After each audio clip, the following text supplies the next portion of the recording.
be going live. I'm live.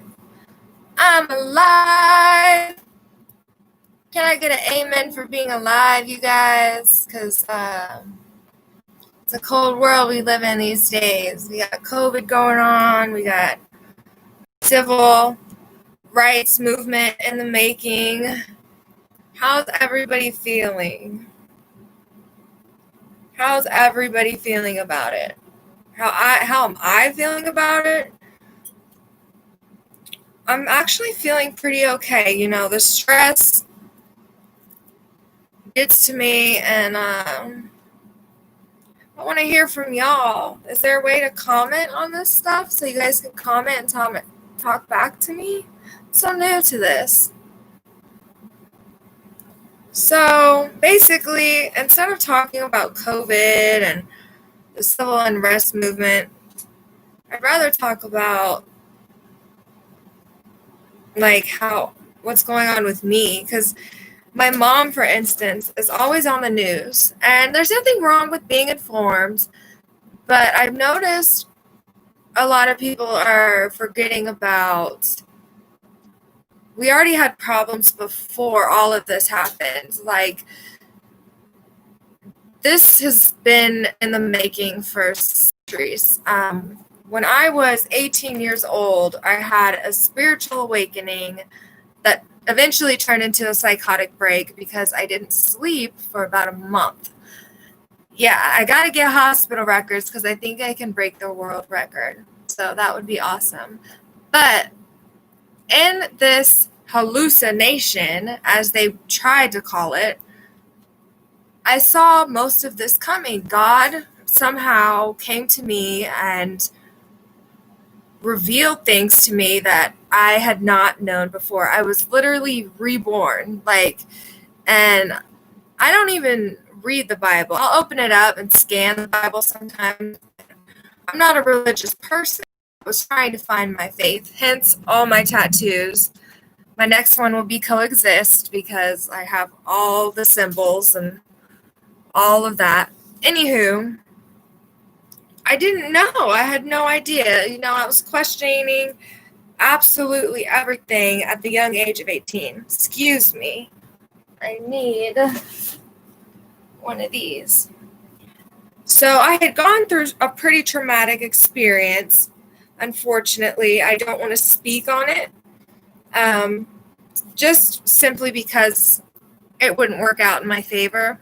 But I'll put it this way. I was taken advantage of. And the doctors couldn't find out why I went through what I went through. And it was because we were, back then at 18, I'm 27 now. This was in 2011. We didn't have I guess I didn't have the right education. I didn't know about spiritual awakenings. I didn't know about empathy or being an empath. I didn't even know witchcraft was real. I had no idea. But I had a sense that there was something out there bigger than me, and I needed to figure out what it was. And it all started my second semester in high school in 2011. And even though I had something traumatic happen to me, I don't regret it, because the lesson and the blessing afterwards is, and I'll say this again because it's in tune with what's happening now. The lesson and the blessing is a lot better. There's a better blessing, and not all lessons are bad lessons to learn. It's all in the way we take them. So part of my spiritual awakening was there was going to be basically an uprising, a revolution of some kind, and it said it was going to be, I can put this right, I can pull my Bible out and put the right hand on the Bible, but I'm not going to do that. You don't have to believe me, but this is what happened. I didn't know it was going to be like this. The vision I had, it wasn't a vision. It was what would I call it, Maddie? A premonition, like a premonition. And it was about a civil unrest, like an uprising, a revolution. And in the end, it was going to come down to two things. Well, more than two things. First, we have the government, then we have the gangs, and then we have the police. And what I saw, part of my hallucination, because I was hallucinating. I was having a spiritual awakening, and I was undiagnosed bipolar 1. So I was also manic. And so shit, I saw some stuff, and it was wild. And I'll get to all of that stuff later, as long as people keep tuning in. Maybe share my video, hit the like button. But yeah, it talked about, I know this is going to sound really cheesy, especially because the stereotypes out there, like, but I'm just going to say it. It was about the Bloods and the Crips having to come together, the gangs having to come together, all of them now, all of them. There's so many different ones.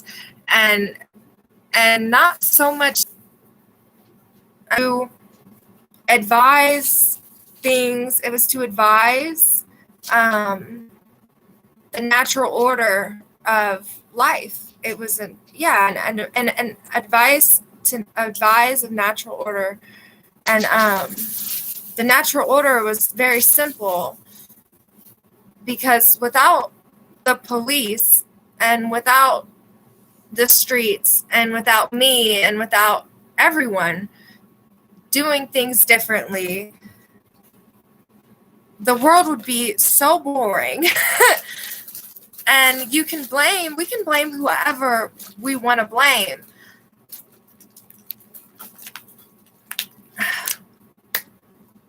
But I'm minding my P's and Q's right now. And I'm very new to just speaking in general. In high school, I was quiet. I smoked a whole bunch of weed, and I didn't talk that much. But I was listening. I was peeping for the older generation who may or may not watch this someday. The word peep is to recognize something that not everybody's gonna recognize. Like, you peep it, like, oh, like, I just peeped that whatever, I forgot what I was talking about. I am rambling. So, random topics. What's another random topic? How about we talk about sex work? Can we talk about sex workers? I feel like they're shamed a lot, and I feel like the police have locked up a lot of the good ones, the ones who, like the OGs, if I can say this with free speech. I know all this stuff is really sensitive right now, but come on, we've got to come to some conclusions here, okay? We have a man in office who is now donating money to organizations to help children who have been sexually assaulted as kids, but also has not revealed himself, but it came out, just as Jeffrey Epstein, who was murdered. Jeffrey Epstein was murdered, okay? He did not commit suicide. It's just baffles me, coming from where I come from, a woman of abuse, sexual abuse several times. Even as a child, I was, and I just remembered that. And to have that man in office, I don't want to say I'm appalled, but I'm appalled at the fact that he is who he is. Like, I just thought he was some big shot, stupid, freaking Trump, want to Trump his horn all around and be arrogant and ignorant. And then I find out that, oh my God, when he said, I'm going to grab that bitch by her pussy, he actually does that stuff. When that recording came out, everybody respected him because, oh, he's a man of his word. Well, guess what? I'm a woman of my word.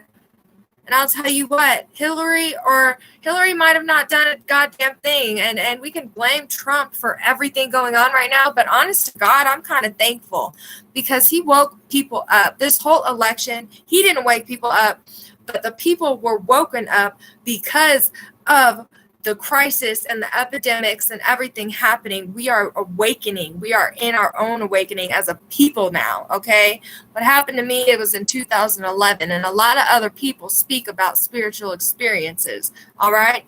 But part of my premonition was that eventually everybody was going to have to figure this shit out.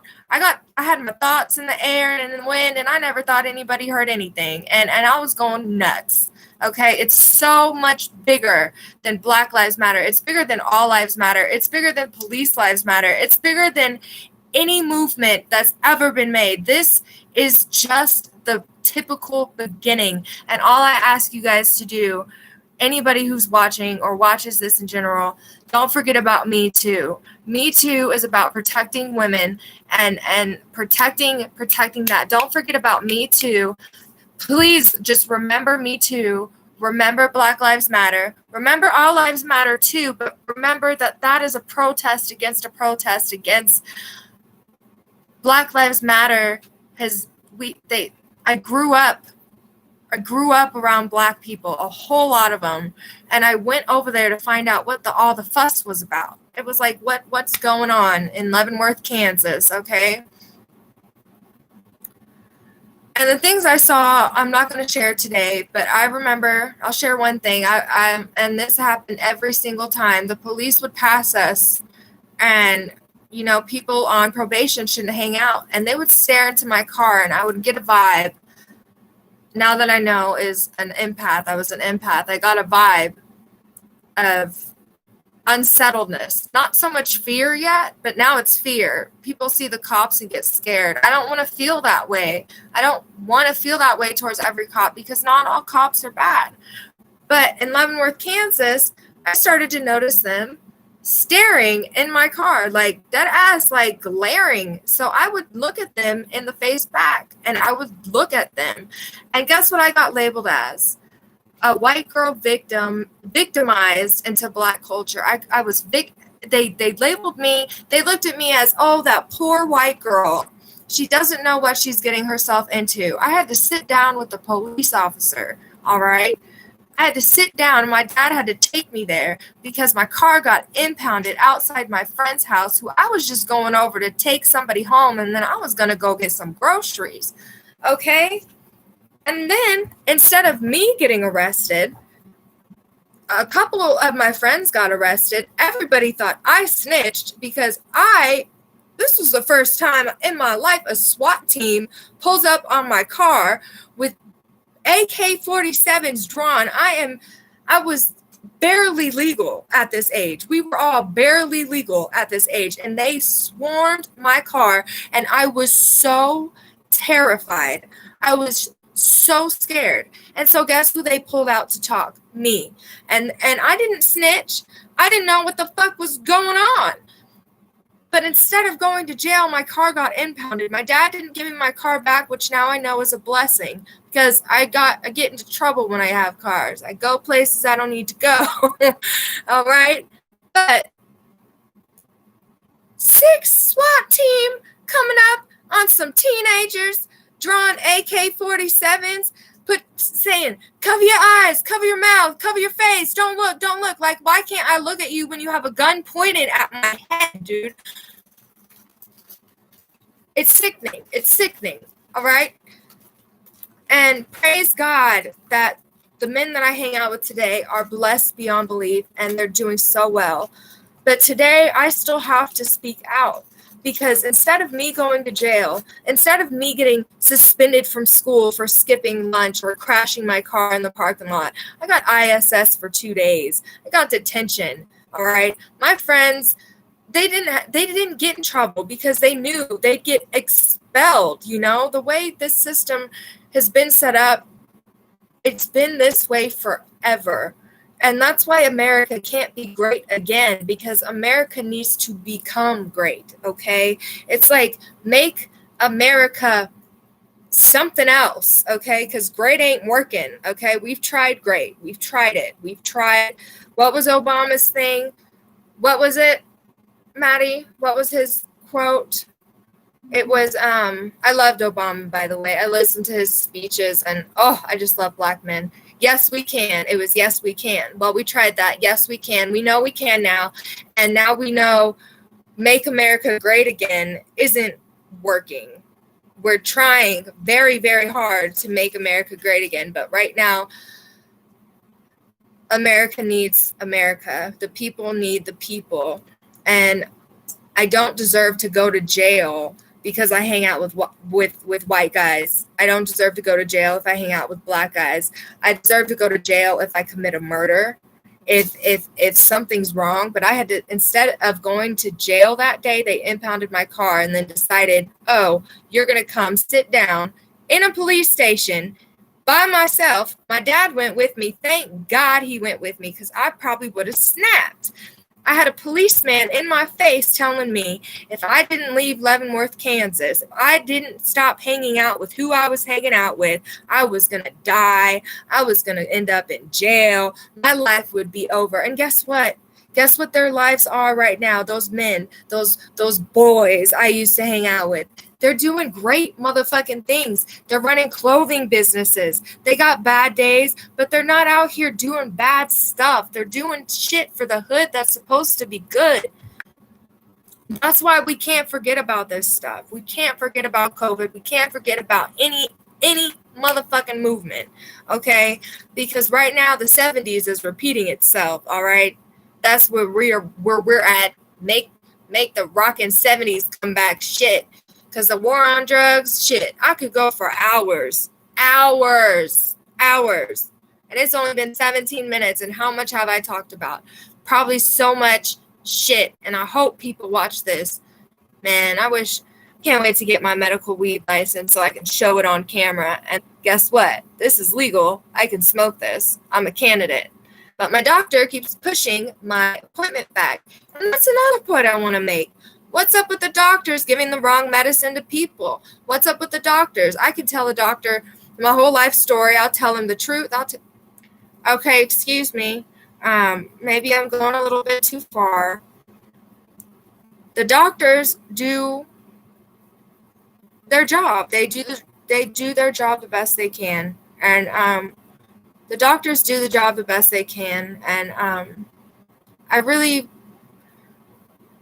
I feel as if I'm not listened to, that they possibly view me as a girl who, I don't know.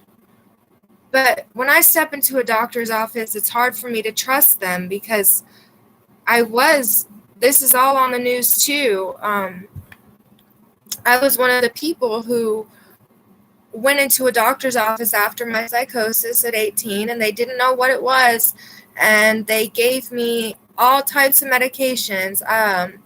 It wasn't until, gosh, I want to say maybe 2 or 3 years ago, I found out I was on over 50 medications since I was 18, and the list is growing, and praise God, I'm on something now that helps. And I have some friends that are helping me too. But that's an issue I'm going to have to talk to my doctor about. And it's hard to trust him when I feel like I want to blame him.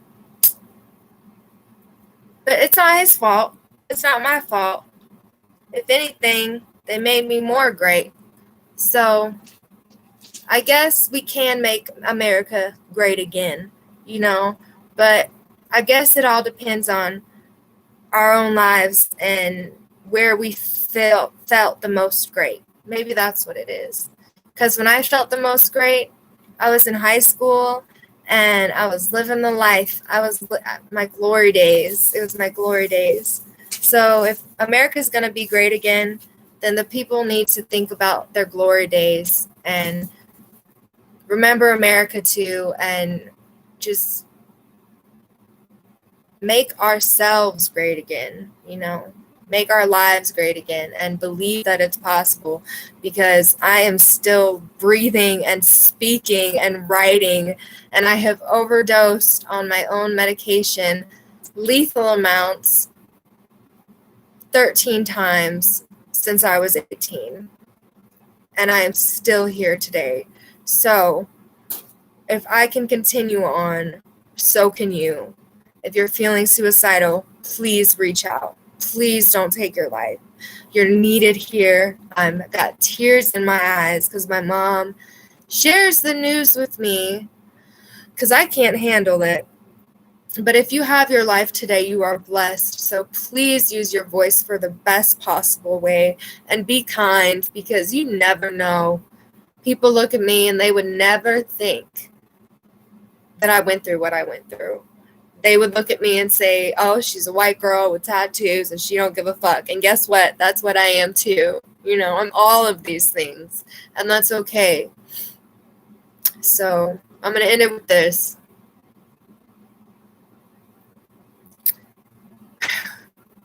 Peace, love, and happiness.